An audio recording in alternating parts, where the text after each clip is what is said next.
একটা দোয়া শিখাই দেই, ইনশাআল্লাহ এই দোয়া করলে রিজিক তো বাড়বেই ইনশাআল্লাহ, আপনার যত ঋণ আছে ইনশাআল্লাহ আল্লাহ পাক শোধ করে দিবে। বিশ্বাস করলেন না? এই দোয়া শিখাই দিচ্ছি, এজন্য আমাকে হাদিয়া দেওয়া দরকার, স্পেশালি আমাকে এখন হাদিয়া দেওয়া দরকার। এটা গুরুত্বপূর্ণ দোয়া শিখাই দিচ্ছি। আলী রাদিয়াল্লাহু আনহু বলেছেন, কোন ব্যক্তির যদি পাহাড়ের সমানও ঋণ থাকে, এই দোয়া যদি আমল করে আল্লাহ পাক ওই ঋণও শোধ করে দিবেন ইনশাআল্লাহ। ঋণ কেমন জানেন? ওই যে এখন মানুষ ঋণ নিচ্ছে 1 কোটি টাকা ব্যাংক থেকে, 2 কোটি টাকা ব্যাংক থেকে, হ্যাঁ, কত বছর, 10 বছরের জন্য, 20 বছরের জন্য বাড়ি করছে, তাই না? তার ধারণা এমন যে সে মারা গেলে তার ঋণটা কেউ না কেউ শোধ করে দিবেই দিবে, তাই তো?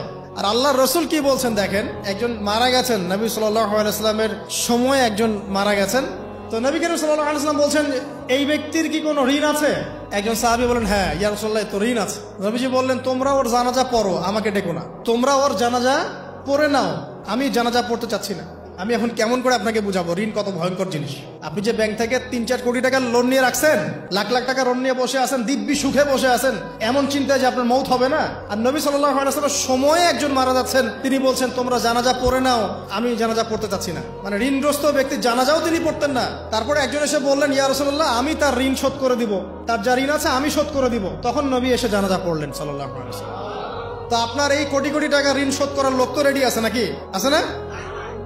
সমস্যা নেই, আপনার জানাজা পড়া হবে, আপনার মিলাদও হবে, আপনার একটা বড়সড় দোয়াও হবে ইনশাআল্লাহ। কিন্তু আল্লাহ পাক বলেছেন, শহীদ, আল্লাহর পথে যুদ্ধ করে শহীদ হয়েছে, এই ব্যক্তির আত্মাও ঝুলে থাকে যতক্ষণ পর্যন্ত না তার ঋণটা শোধ করা হয়। এবার বলেন আমি কি বুঝাবো আপনাকে? আর কিছু বলতে হবে? তো এখন সেই দোয়া শিখাচ্ছি আপনাদেরকে, যে দোয়া শিখলে আপনারা ঋণ থেকে বাঁচবেন ইনশাআল্লাহ। কত দিবেন বলেন? আচ্ছা, হ্যাঁ, এই তো, শুকরিয়া।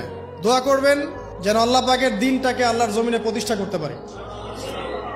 আমার সাথে বলেন, দোয়াটা হচ্ছে, আল্লাহুম্মা ইকফিনি বিহালালিকা আন হারামিকা ওয়া আগনিনি বিফদলিকা আম্মান সিওয়াকা।